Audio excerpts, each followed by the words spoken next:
In the small, close-knit town of Willow Creek, nestled in the rolling hills of the Midwest, life moved at a slower pace.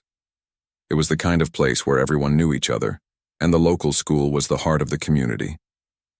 In the fall of 1996, a group of fifth-grade students from Willow Creek Elementary School embarked on what was supposed to be an exciting field trip to Big Bend National Park. The trip was organized by the school's principal, Lillian Brooks, a woman in her late 40s who had been a respected figure in the town for over a decade. Lillian was known for her dedication to the students, often going above and beyond to ensure their safety and education. The children, full of energy and anticipation, boarded the yellow school bus early that morning, accompanied by their teacher, Mr. Gregory, and a staff member from the school. None of them could have imagined that this trip would be their last. Laura Calloway, a 32-year-old single mother, waved goodbye to her daughter, Rory, as the bus pulled away from the school parking lot. Rory, a bright and curious 10-year-old with a love for science, had been looking forward to the trip for weeks. Laura, a nurse at the local hospital, had taken the day off to see Rory off, her heart swelling with pride as she watched her daughter's excitement. Life hadn't been easy for Laura since her husband's sudden passing 2 years earlier, but Rory had been her anchor, her reason to keep going.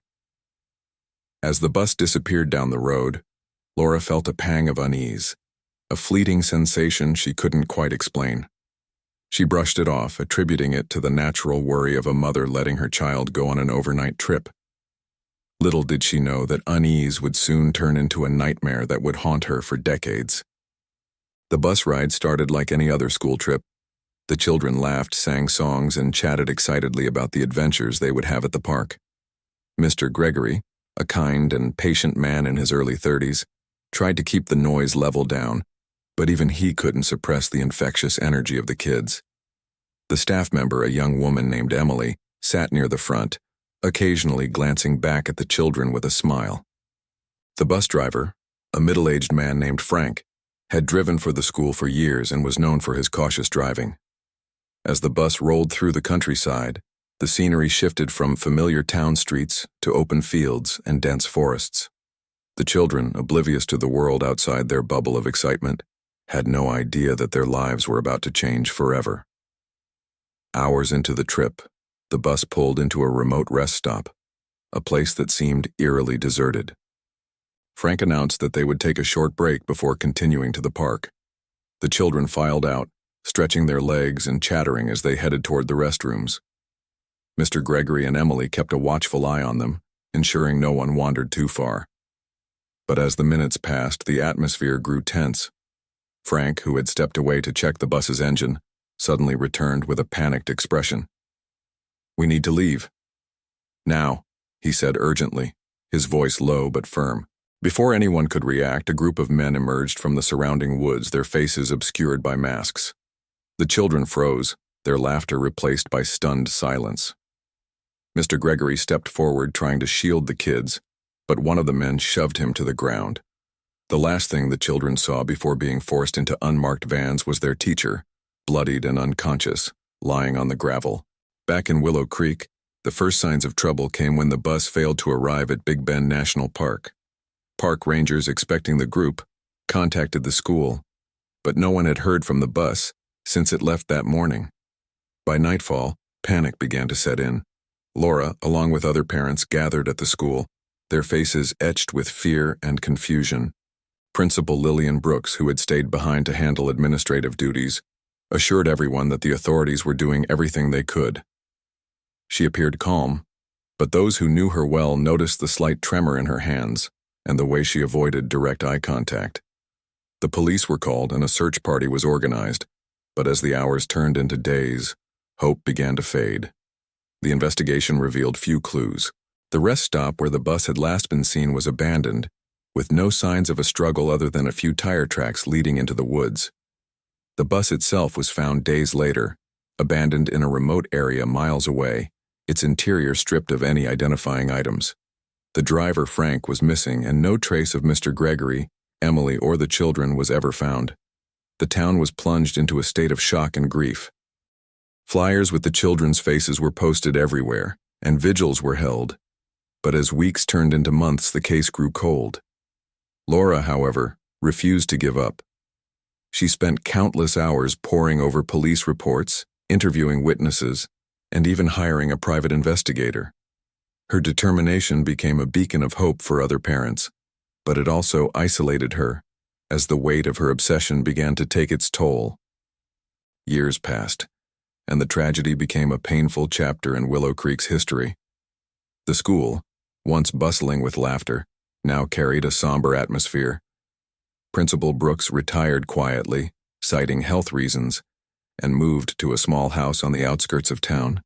Laura, now in her late 40s, continued to visit Rory's empty grave every year on the anniversary of the disappearance. She kept a box of Rory's belongings, a favorite stuffed animal, a science fair ribbon, and a few photos, as a way to keep her daughter's memory alive. The other parents, too, found ways to cope, but the unanswered questions lingered like a shadow over their lives. Some moved away, unable to bear the reminders, while others, like Laura, stayed, clinging to the hope that one day the truth would come to light. In 2023, on the 27th anniversary of the disappearance, Laura received a call from Helen Carter, another mother who had lost her daughter Sally in the tragedy. Helen had been going through old photos and stumbled upon something unusual, a class picture taken just before the trip. In the background, standing near the bus, was Principal Brooks, a detail that no one had noticed before. Laura's heart raced as she examined the photo. Why was the principal there if she hadn't gone on the trip? The question gnawed at her, reigniting a spark of determination she thought had long faded. She decided to confront Brooks, hoping that after all these years, the woman might finally reveal something, anything that could shed light on what had happened. Laura arrived at Principal Brooks's house on a gray, overcast afternoon. The neighborhood was quiet, the kind of stillness that felt heavy with unspoken secrets. Brooks's house was modest, with a well-kept garden and a single car parked in the driveway. Laura hesitated for a moment, her hand trembling as she raised it to knock.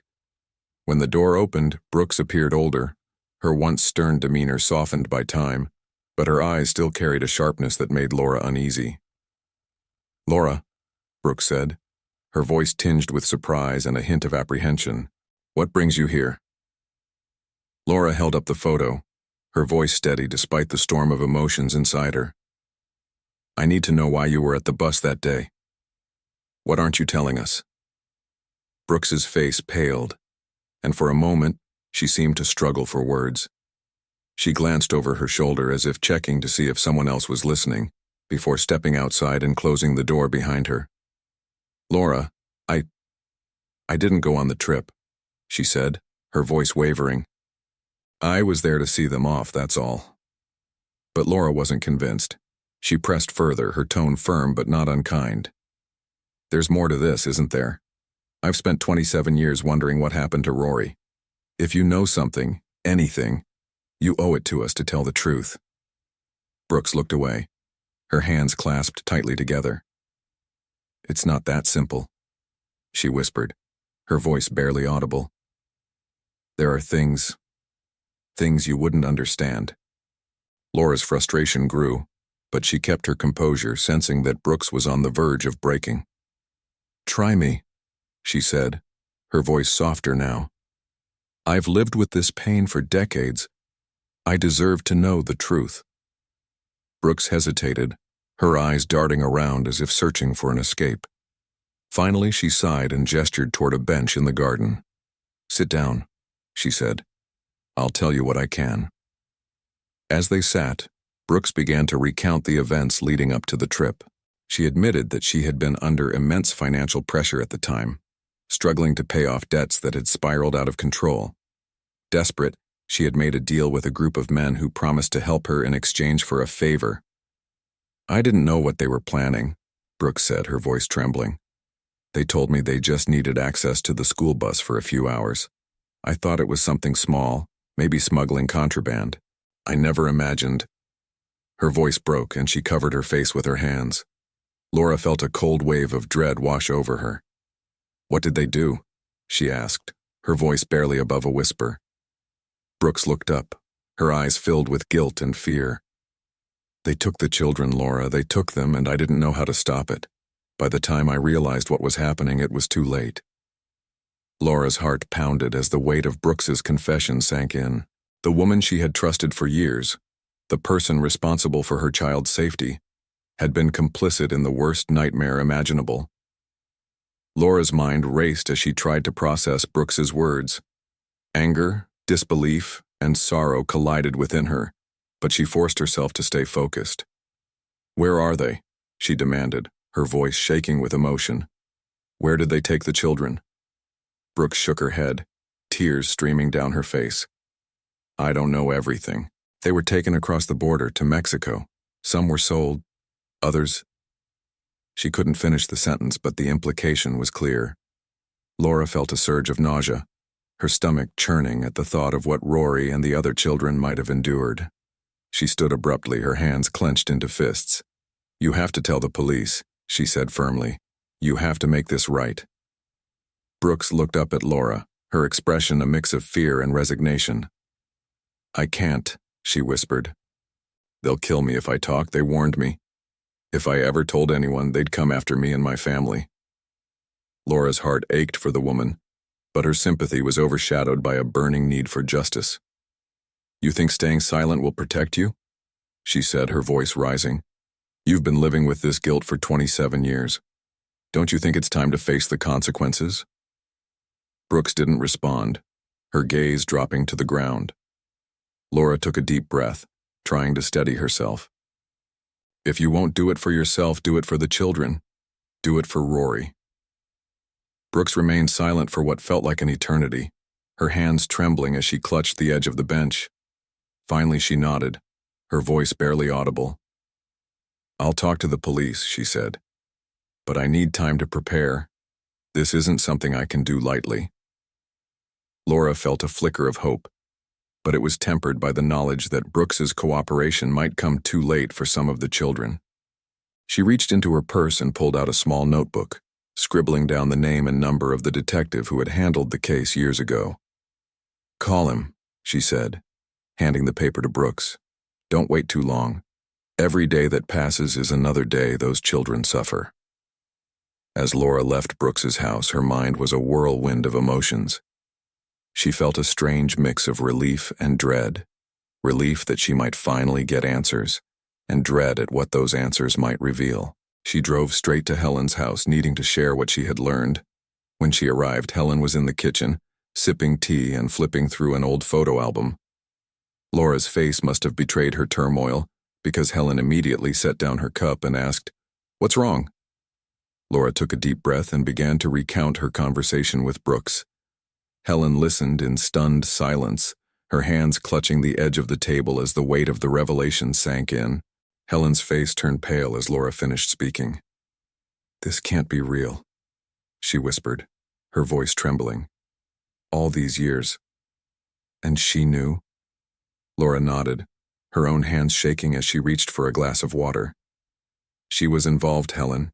She didn't plan it, but she let it happen. And now she's finally willing to talk." Helen sat back in her chair, her eyes distant as she processed the information. "What do we do now?" she asked. Laura leaned forward, her voice steady despite the storm of emotions inside her. "We wait for her to contact the police, and if she doesn't, we'll do it ourselves. We can't let this go. Not now." The next few days were agonizing. Laura and Helen stayed in constant contact, their nerves frayed as they waited for news. Laura checked her phone obsessively, half expecting Brooks to call and say she had changed her mind. But on the fourth day, her phone finally rang. It was the detective, his voice grave but urgent. "Laura, we need you to come to the station," he said. "Brooks is here, and she's ready to talk." Laura's heart raced as she grabbed her keys and called Helen. Together they drove to the police station, their hands clenched tightly as they prepared to face the truth they had waited decades to hear. At the police station, Laura and Helen were led to a small, dimly lit room where Brooke sat at a table, flanked by two detectives. Her face was pale, her hands clasped tightly in front of her. She looked up as Laura and Helen entered, her eyes filled with a mixture of guilt and relief. The detectives explained that Brooks had provided a detailed statement, revealing the names of the men involved and the locations where the children had been taken. "We're working with Mexican authorities to follow up on these leads," one of the detectives said. "But it's going to take time." Laura felt a surge of hope, but it was tempered by the knowledge that the children might never be found. Brooks's confession sent shockwaves through the community. News of her involvement spread quickly, and the town was once again plunged into a state of grief and anger. Vigils were held, and the faces of the missing children were displayed on posters and banners throughout Willow Creek. Laura and Helen became the voices of the families, speaking at press conferences and urging the public to come forward with any information. Despite the pain, Laura felt a sense of purpose she hadn't felt in years. For the first time since Rory's disappearance, she believed that justice might finally be within reach. Weeks turned into months as the investigation unfolded. The authorities tracked down several of the men involved in the trafficking ring, but the children remained elusive. Laura and Helen clung to the hope that their daughters might still be alive, but as time passed, that hope began to fade. Brooks, now in custody, faced charges of conspiracy and negligence, but her punishment offered little comfort to the grieving families. Laura found herself visiting Rory's grave more often, her heart heavy with the knowledge that she might never see her daughter again. One evening, as Laura sat by Rory's grave, she noticed a young woman standing nearby, her face obscured by a hood. The woman hesitated for a moment before approaching, her eyes filled with tears. "Are you Laura?" she asked softly. Laura nodded, her heart pounding as the woman pulled back her hood to reveal a face that bore a striking resemblance to Rory.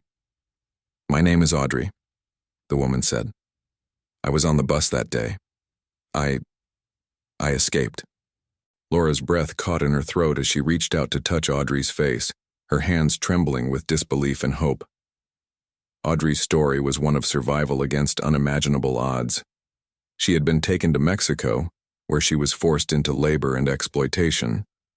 After years of abuse, she managed to escape and find her way back to the United States, but the trauma had left her too afraid to return to her family or reveal the truth. "I didn't think anyone would believe me," she said, her voice breaking. "But when I heard about Brooks's confession, I knew I had to come forward." Laura listened in stunned silence, her heart aching for the young woman who had endured so much. She reached out and took Audrey's hand, her own tears mingling with Audrey's as they sat together by Rory's grave. Audrey's testimony provided the breakthrough the investigation needed. With her help, the authorities were able to locate several other survivors and bring the remaining traffickers to justice. While many of the children, including Rory and Sally, were never found, Audrey's courage gave the families a sense of closure they had longed for. Laura, though still grieving, found solace in knowing that her relentless pursuit of the truth had made a difference. She and Audrey formed an unbreakable bond, united by their shared loss and determination to honor the memory of the children who had been taken. Together, they worked to raise awareness about human trafficking, ensuring that no other family would have to endure the pain they had experienced.